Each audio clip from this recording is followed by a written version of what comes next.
Hi everyone and welcome back to Big Oggie World.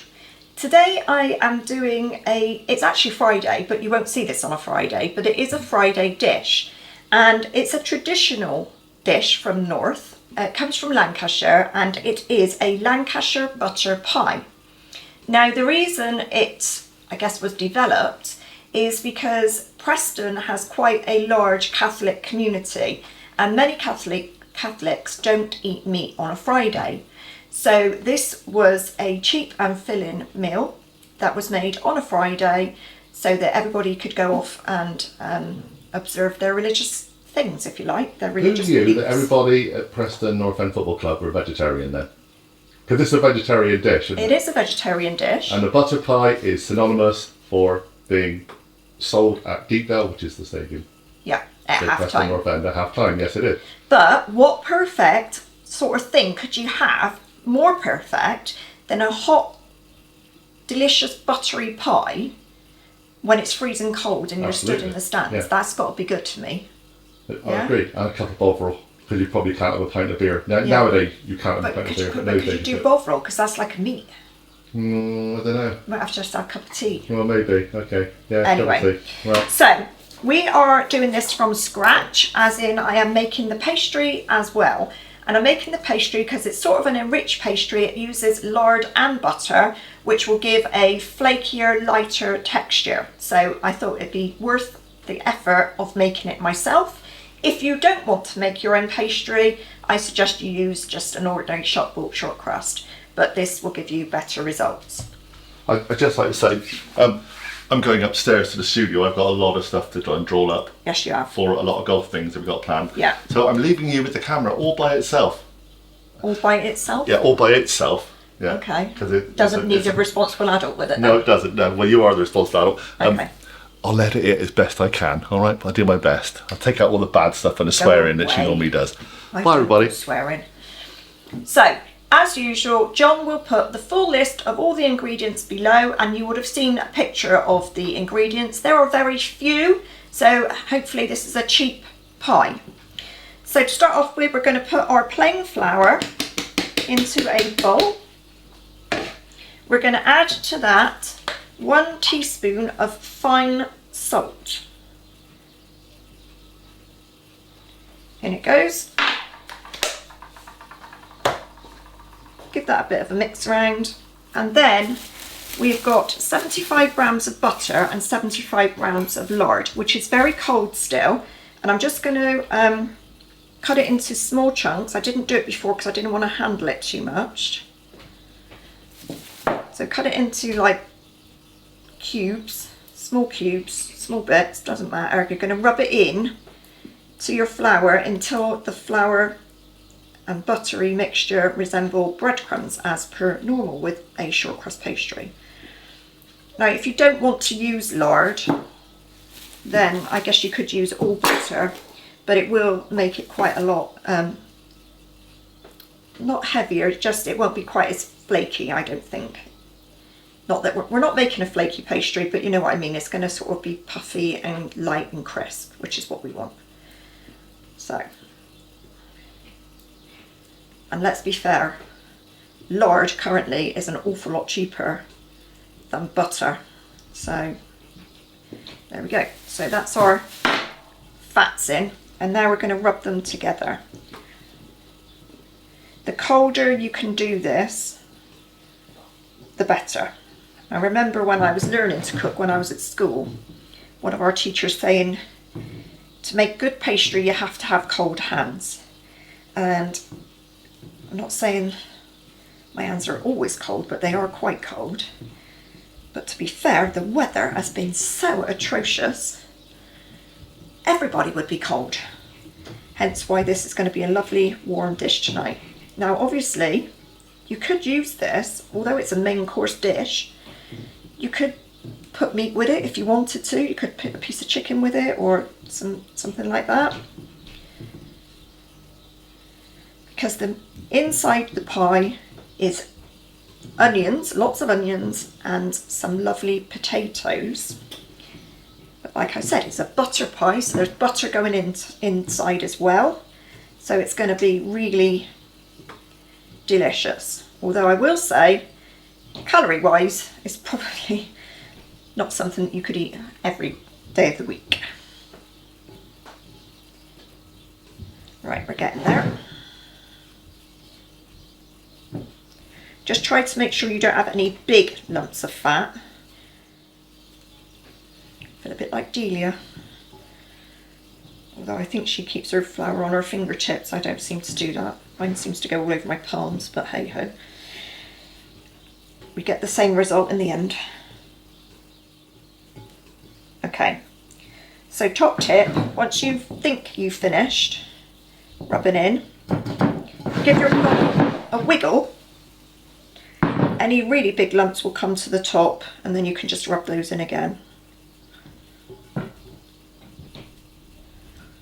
Right, there we go. Now, once you've got your breadcrumbs, you're going to add 75 mils of very cold water. So in that goes. And then you need a knife, as in like a butter knife, not a sharp knife. And you need to cut the fluid, the water, into your pastry and press it. So you sort of use your knife as an extension of your hand to start off with. Do put some pressure and press it against the side of the bowl. And once it starts coming together, get your hands in and try and bring it together into a lump.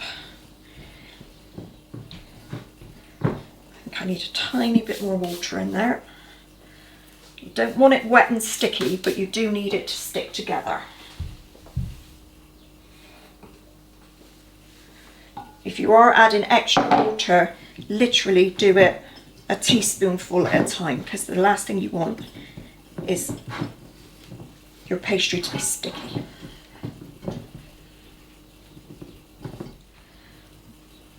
So, there's my ball of pastry. My bowl is clean, which is what you need to see. And then you're just going to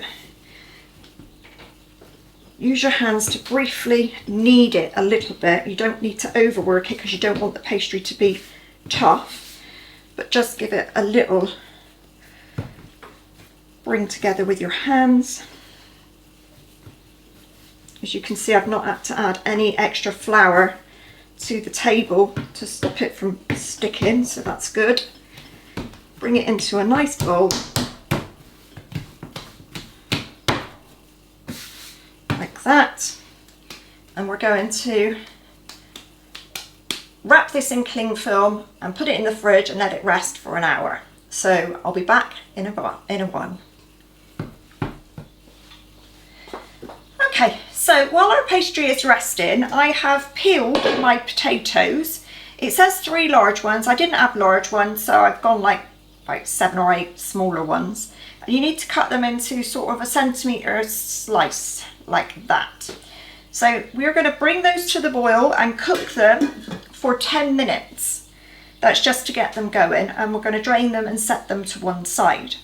I've also sliced my 2 very large onions, and they are ready to be cooked in butter once the potatoes are done. So we'll go on and boil up the potatoes, and then we'll come back and do the onion. Now, the one thing that this recipe does say is to use unsalted butter, but I very rarely even buy unsalted butter, so I'm not using that. So if you want to salt your potato slices, as I usually do when I boil them, then go ahead and do that. If you're worried about the salt content, then just don't put the salt in your potatoes, or use the unsalted butter, whichever suits you best really. Remember, recipes, they're guides, so we're going to do what we do to make it suitable for our own families. So yeah, be back in a bit. Okay, so our potatoes have cooked and now they are cooling. Let's talk potatoes first. I have used a waxy potato, partly because I prefer waxy potatoes anyway, and I think we do as a family, to be fair, unless obviously as a roasty, which is completely different. But if you are doing this recipe with floury potatoes, please be careful, because you will have problems boiling them for 10 minutes without them falling to pieces. So you may have to be a bit careful with that. So the next thing to do now is to take 50 grams of our remaining butter, melt it in the pan, and add our onions.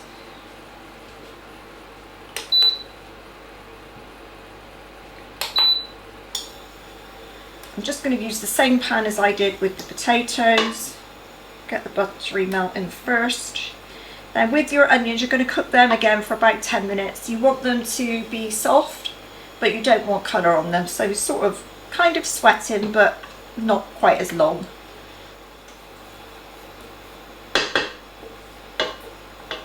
And in go our onions.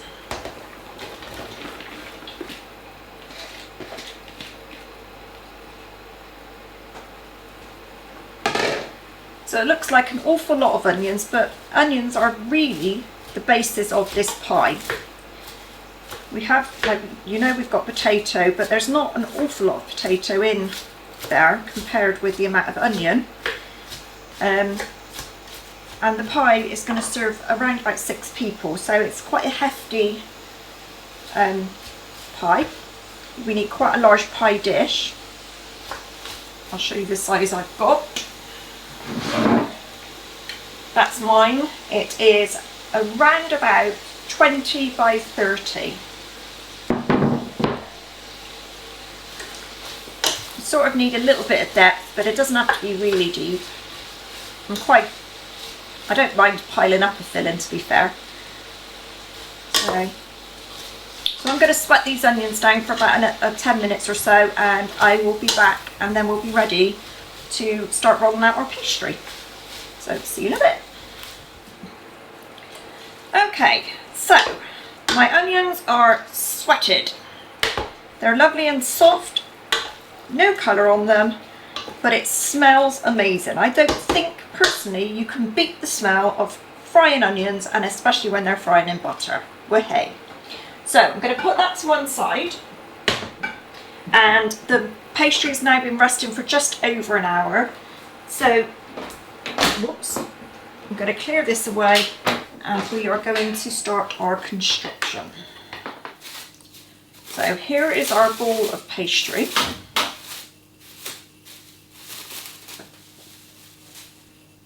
Because it's been rested, it shouldn't be too sticky.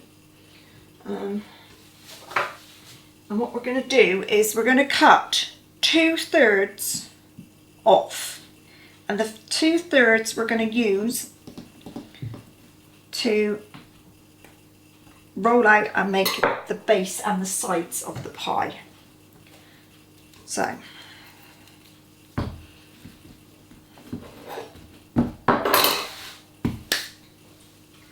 get your pin and begin. Now obviously this has been in the fridge, it's cold, but it's also going to be quite crumbly, so you're not going to get perfection here, and we're not going for perfection, we're going for taste.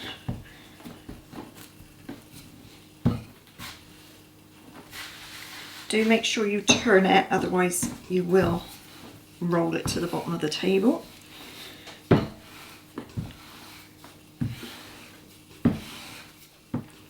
Now if you get a bit of a crack in it, then just stick it together. And actually when you get this into the pie dish, again you can just take pieces off and patch them in. So this is going to go in like so. As I said, I've got a little bit extra up here. I need a little bit extra down there, so just patch that in. Right, there we go. So we have got bottom piece of pastry in, and I think that's probably the most difficult bit there. So the next thing you do is you take your potatoes and you put a layer in the bottom.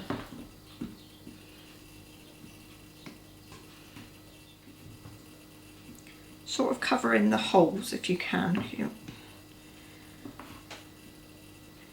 Obviously this is a hearty pie. We're not going for pretty here. And then we're going to take our onions and put our onions on the top.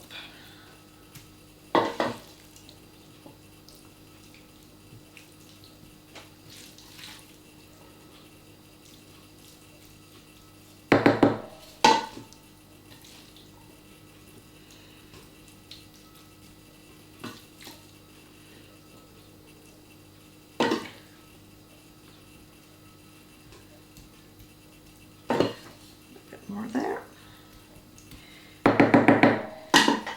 Now I've got quite a bit of potato left, so I'm going to go for another layer,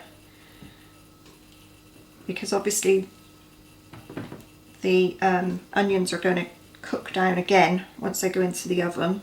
So I'm just going to put one more layer of potatoes in, because we don't want to waste it.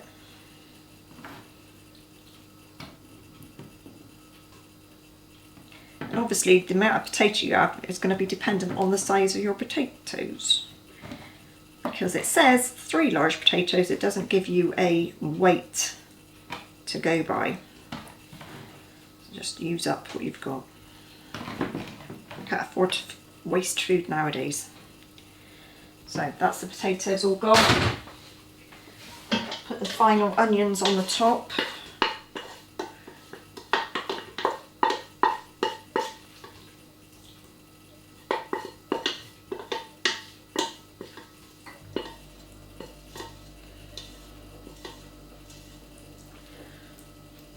Like that. Spread these out a bit.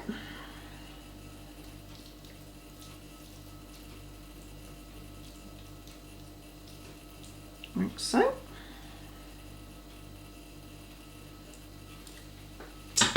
Now the next thing you're going to do is the 70 grams of butter that you've got left.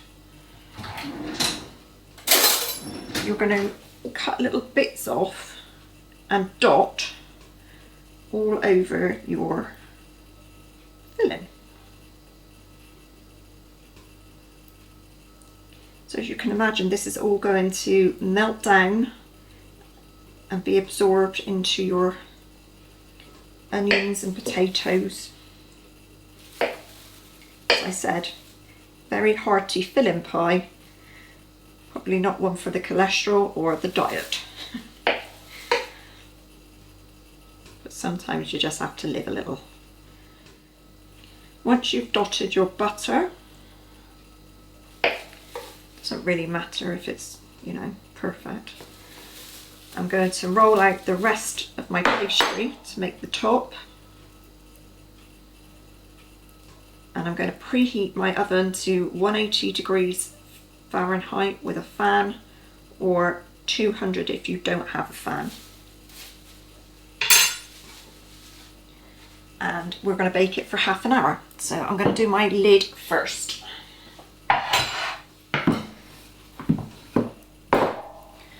Okay, so I've rolled out my final piece of pastry, and that just goes straight over the top.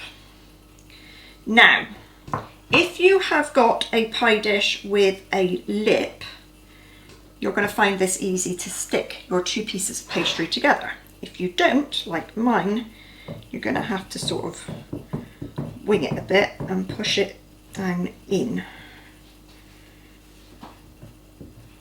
If you've got a lip, you can get a fork and just go around with a fork and join the 2 pieces of pastry together. Obviously, if I try and do that, I'm going to poke holes in the pastry all the way around, so that's not brilliant. There. So we've got our pastry all joined together. I'm going to cut off the tiny bit of waste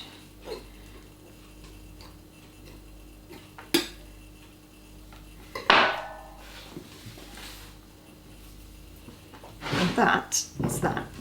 So next thing to do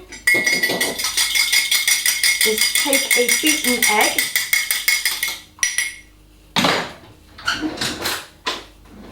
and glaze your top.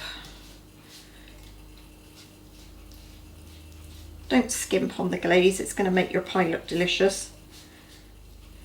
And the last thing to do is to take a sharp knife and poke a few little holes in the top for the steam to escape. And there, my friends, is one Lancashire butter pie.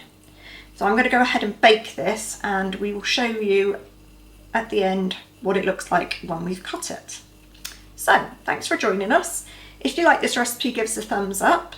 If you've not subscribed, please do. If you have, thank you very much. We really appreciate your help and support. If you haven't already, go over to Facebook. If you use Facebook, we've got a Facebook page over there. It's more of a community where we can have a bit of a chat, and people send us recipes and their food, pictures of their food and what they've made. And also we regularly check it to make sure there aren't any requests for certain things to be done. And if you have a request, put it over there and we'll try and do what we can. If you don't use Facebook, you can always put in the comments below if you've got a recipe suggestion, and we'd be quite happy to try it. So this is going to go in my oven now at 180 for 30 minutes, and thank you all. We'll see you all again soon. Bye for now. I forgot to say, the traditional thing to serve this pie with is a braised red cabbage. So I am making a red cabbage recipe next. So John will put the link somewhere and then you'll be able to find it.